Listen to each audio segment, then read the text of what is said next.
First ever factory outlet, Chandanagar, Mukunda Jewelers. Opening soon. No making charges.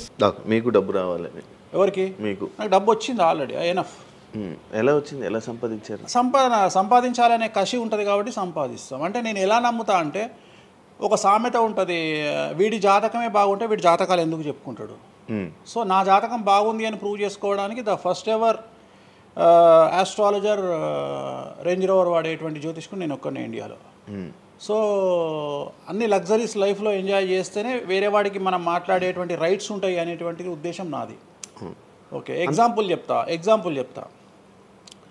ఒక తండ్రి ఒక 10 ఫోటోలు, ఒక Tendulkar photo, Modi photo, Amit Shah photo, ఒక ప్రముఖ హీరోయిన్ నయనతార ఫోటో, లేకపోతే ఒక రేవంత్ రెడ్డి ఫోటో, చంద్రబాబు నాయుడు ఫోటో, ఇట్లన్నీ తీసుకెళ్ళి పెట్టి ఇంట్లోకి వెళ్ళి తన కొడుకును పిలిచి, ఈ ఫోటోల్లో నువ్వు ఎవరు కావాలనుకుంటున్నావు అని అడిగితే వాడు అక్కడ ఉన్నటువంటి ఫోటోల్లో ఏదో ఒక ఫోటో పిక్ చేసుకుంటాడు. కానీ ఏ కొడుకు కూడా నీలాగా కావాలనుకుంటున్నా నాన్న అని చెప్పాడు. ఆ సిగ్గు వీడికి ఉండదు, అలా పెంచగలిగినటువంటి తత్వం వీడికి ఉండదు. సో నేను ఆ టైపు కాదు. నా కూతురు కానీ నా కొడుకు కానీ నీలాగా పెరగాలి నాన్న, నీలాగా నేను ఒక రోల్ మోడల్ అయితే నాన్న అనిపించుకునేటువంటి పరిస్థితి ఉన్నది. మీ ఫోటో కూడా పెడతారు అక్కడ? పెట్టను, నేను అసలు పెట్టను. నా కూతురే ఇవన్నీ నాకు వద్దు అని ఇట్లా పక్కకు జరిపి నేను నీలాగా తయారవుతా అని చెప్తుంది నా కూతురు. So that is my aim. So aim కదా సక్సెస్. నేను ఇవాళ నా కూతురు నన్ను చూస్తే నా తండ్రి నాకు రోల్ మోడల్ అని చెప్తుంది. రోల్ మోడల్ అని చెప్పాలంటే అన్ని రకాలుగా ఉండాలి. మనము ఒక కూతుర్ని చూసుకునే విధానంలో ఉంటుంది, ఒక భార్యను చూసుకునే విధానంలో ఉంటుంది. అలాగే సామాజికంగా మనం మన కూతురికి ఏమి ఇస్తున్నామో, కొడుకుకి ఏమి ఇస్తున్నామో, సమాజంలోకి వాళ్ళని ఎట్లా వదులుతున్నాము అనేటువంటిది కూడా అది ముఖ్యమైనటువంటి విషయం. సో ఇవన్నిటికీ సంసిద్ధతను వ్యక్తం చేయాల్సినటువంటి పరిస్థితి, వీటిని తయారు చేయాల్సినటువంటి పరిస్థితి నా మీద ఉంటుంది.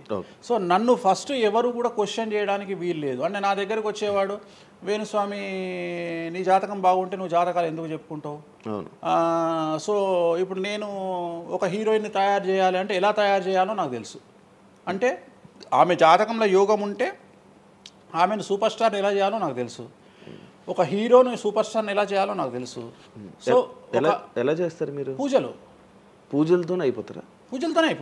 అంటే వాళ్ళకి టాలెంట్ అవసరం లేదు. వాళ్ళకి టాలెంట్ జాతకం ఉంటేనే అంటున్నా కదా, యోగం ఉంటేనే అవుతారు కదా. జాతకంలో ఉంటుందని ఉంటుంది, ఒకవేళ ఉన్నదని మనకు కనిపించింది. అవును, వాళ్ళకి ఒకవేళ టాలెంట్ లేకపోతే అసలు టాలెంట్ అనేది ఇండస్ట్రీలో ఎవరికీ ఉండదు. Practice makes perfect. ఓకే, దానంత పనికి మాలిన మాట ఇంకోటి లేదు. శివ రాగానే ఫస్ట్ ఇంటర్వ్యూలోనే ఇరగదీయడు. శివ 1వ ఇంటర్వ్యూకు, శివ 100వ ఇంటర్వ్యూకు నక్కకు నాగలో అనుకున్నంత తేడా ఉంటుంది. మరి శివ ఫస్ట్ ఇంటర్వ్యూలోనే టాలెంట్ ఇరగదీసిండా? Practice makes perfect.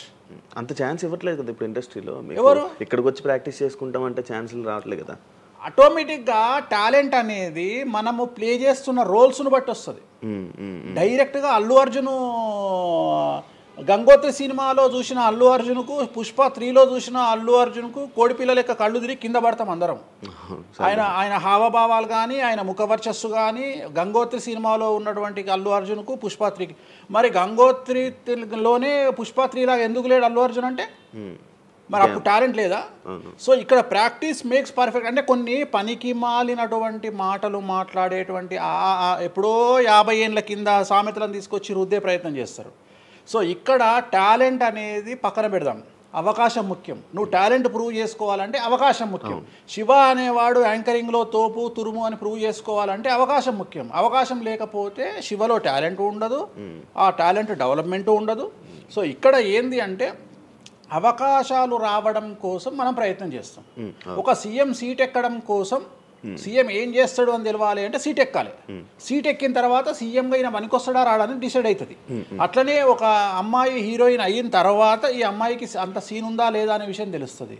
సో మనం కనుక నయనతారని తీసుకున్నా, సమంతని తీసుకున్నా, ఏ హీరోయిన్ తీసుకున్నా, ఏ హీరోని తీసుకున్నా, వాళ్ళ ఫస్ట్ సినిమాకు, వాళ్ళ 3వ సినిమాకు, వాళ్ళ 30వ సినిమాకు ఎక్స్ట్రీమ్ చేంజెస్ ఉంటాయి.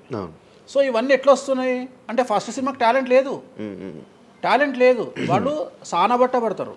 వాళ్ళకు వచ్చేటువంటి క్యారెక్టర్ల ద్వారా వాళ్ళు ఆ లెవెల్కి వస్తారు. అట్లనే ఒక గ్రామస్థాయి సర్పంచ్ నుండి స్టార్ట్ అయినటువంటి వ్యక్తి వాళ్ళ రాష్ట్రానికి, తెలంగాణకు ముఖ్యమంత్రి అయిన రేవంత్ రెడ్డి అంటే ఆయన ప్లానింగు, ఆయన ఎట్లా చేయాలి, ఎట్లా సీఎం కావాలి అనే ఆలోచనల ద్వారా ఇక్కడికి వచ్చిండు. తెలంగాణలో కాంగ్రెస్లో ఎంతో మంది తోపులు తురుములు ఉండగా రేవంత్ రెడ్డి ఎందుకు సీఎం అయ్యిండు అంటే రేవంత్ రెడ్డి టార్గెట్ సీఎం పదవి. మధ్యలో ఉండేవాళ్ళు వేరే వాళ్ళందరూ టార్గెట్ సీఎం పదవి కాదు. కానీ రేవంత్ రెడ్డి మాత్రమే అన్ని కష్టాలు పడ్డాడు. రేవంత్ రెడ్డి మాత్రమే సీఎం టార్గెట్ చేసుకొని వాళ్ళ పదవి వచ్చింది. సో ఇది ప్రాక్టీస్ మేక్స్ పర్ఫెక్ట్. సో మనం ఎంత ప్రాక్టీస్ చేస్తే అంత పర్ఫెక్ట్ అవుతాం. అంతేగాని టాలెంట్ చూపించుకోవాలి అంటే అవకాశం రావాలి. అవకాశం వచ్చిన దాన్ని వాడుకోవాలి. అన్నిటికంటే ధైర్యం కావాలి. There is no development in comfortable zone. కలియుగంలో కంఫర్టబుల్ జోన్లో ఎప్పుడూ డెవలప్మెంట్ ఉండదు. తెలంగాణ రాష్ట్రంలో కాంగ్రెస్ పార్టీలో మనం గనక కాంగ్రెస్ పార్టీలో ఉన్నటువంటి వ్యక్తులను తీసుకుంటే ఒక రేవంత్ రెడ్డి మినహా ఎవరు కూడా జైలుకి వెళ్ళలేదు. రేవంత్ రెడ్డి జైలుకు వెళ్ళడానికి కూడా సంసిద్ధత వ్యక్తం చేసినాడు. అలాంటి ఫైటింగ్ చేసినాడు. అంటే కంఫర్టబుల్ జోన్ దాటి రిస్క్ జోన్లో ఫైట్ చేయడం వల్ల ఇవాళ సీఎం అయినాడు. మిగతా వాళ్ళందరూ ఎక్కడనో దగ్గర భయపడ్డమో బాధపడ్డమో వెనకడిగేయడం వల్లనో వాళ్ళు అక్కడనే ఉండిపోయారు. ఈయన మాత్రమే జైలుకు వెళ్ళి మరీ ఫైట్ చేసి వాళ్ళ సీఎం అయ్యాడు. అంటే ఎవరైతే కష్టపడతారో వాళ్ళకు ఫలితం దక్కుతుంది. ఎవరైతే కంఫర్టబుల్ జోన్లో ఉంటారో వాళ్ళు కంఫర్ట్ లెవెల్ అట్లనే ఉంటుంది. సో సమాజంలో మనం బయటికి వచ్చి ఫైట్ చేసి అన్నిటినీ ఎదుర్కొని 10 మందితో దొబ్బులు తిని సోషల్ మీడియాలో దొబ్బించుకొని కింద కామెంట్లు పెట్టించుకొని బండనాయదవా దొంగనాయదవా అని కామెంట్లు పెట్టించుకొని సో ఇవన్నీ ఓవర్కమ్ అయ్యి సమాజాన్ని అర్థం చేసుకొని ఓహో వీళ్ళంతా పనికి మాలిన వెధవలు కామెంట్ల రూపంలోనే ఉంటారు అని మనం ఫైట్ చేస్తూ ముందుకు వెళ్తేనే మనకు లైఫ్ దొరుకుతుంది. ఇప్పుడు రేవంత్ రెడ్డి గారి గురించి మాట్లాడారు కాబట్టి ప్రజెంట్ జనాల్లోని నెగిటివిటీ నేను ప్రిడిక్షన్స్ని కానీ వేరే వాటిని చెప్పట్లా. నేను ఒక మంచి విషయాన్ని తీసుకొని మాత్రమే చెప్తా ఉన్నాను. నేను మంచి విషయాన్ని మాత్రమే తీసుకొని చెప్తాను. వేణుస్వామి గారు ఎప్పుడు అంటే లైక్ ఇందాక మాట్లాడుతున్నట్టే హీరోయిన్లు మనం టాలెంట్ ఉన్న వాళ్ళు చేస్తాం. ఎక్కువ వేణుస్వామి దగ్గర చేసుకున్న యాక్టర్స్ అమ్మాయిలే ఎందుకు వచ్చి చేయించుకుంటుంటారు పూజలు వేణుస్వామి గారి దగ్గర? ఒక రాజు కావాలంటే రాజ్యం కావాలి. ఒక రాణి కావాలంటే రాజు ఉంటే సరిపోతుంది. అర్థం కాలేదా? ఒక వ్యక్తి రాజు కావాలంటే రాజ్యాన్ని సంపాదించాలి. రాజ్యాన్ని సంపాదించాలంటే సగం జీవితం సంక నాకిపోతుంది ఒక వ్యక్తికి. అంటే శివ అనే వ్యక్తి ఒక 100 కోట్ల రూపాయలు సంపాదించాలంటే సగం జీవితం సంక నాకిపోతుంది. అవును, రైట్. కానీ శివను పెళ్లి చేసుకోవడానికి ఒక అమ్మాయికి మ్యాక్సిమం 10 మినిట్స్ చాలు. ఎస్, అంటే శివ నచ్చితే చాలు, శివకు అమ్మాయి నచ్చితే చాలు, పని అయిపోయింది. అంటే 10 నిమిషాల్లో ఆ అమ్మాయి 100 కోట్ల వారసురాలు అయిపోయింది. అలాగే 100 కోట్ల అధిపతి కూడా తనకు దక్కిండు. సో అమ్మాయిల డెవలప్మెంట్ అనేది ఎక్స్ట్రీమ్గా ఉంటుంది.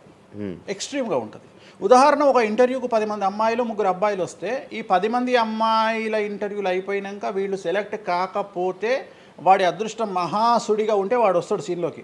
అంతే తప్ప 99% వీడు ఇక్కడనే కథం అయిపోతారు అమ్మాయిల దగ్గరనే. వాడికి అంత అవకాశం ఉండదు. సో కలియుగం అనేది 2002 తర్వాత షిఫ్ట్ అయింది. ఒకప్పుడు ఆడవాళ్ళకి అవకాశాలు తక్కువ, మగవాళ్ళకి ఎక్కువ. ఇప్పుడు టోటల్ రివర్స్ అయింది. ఏంటంటే 95% అవకాశాలు అమ్మాయిలకే ఉంటాయి, ఒక 5% మాత్రమే అబ్బాయిలకు ఉంటాయి. అందుకే అబ్బాయిలందరూ ఇప్పుడు అమ్మాయిలా మారిపోతున్నారు అంటారా? బెస్ట్ కదా. ఇప్పుడు మొత్తం జెండర్ అంతా మారిపోయింది. కారణం ఏంటంటే అమ్మాయిలకు ఉండేటువంటి వెసులుబాటు అబ్బాయిలకు ఉండదు. నేను అదే చెప్తున్నా. ఇప్పుడు మగవాడు కష్టపడి పైకి రావడానికి చాలా టైం తీసుకుంటుంది, ఆడవాళ్ళు పైకి రావడానికి చాలా ఈజీగా పైకి వస్తారు. నేను అనేది ఏంటంటే వాళ్ళ కష్టంతో పాటు వాళ్ళ గ్లామర్ వాళ్ళకు తోడవుతుంది.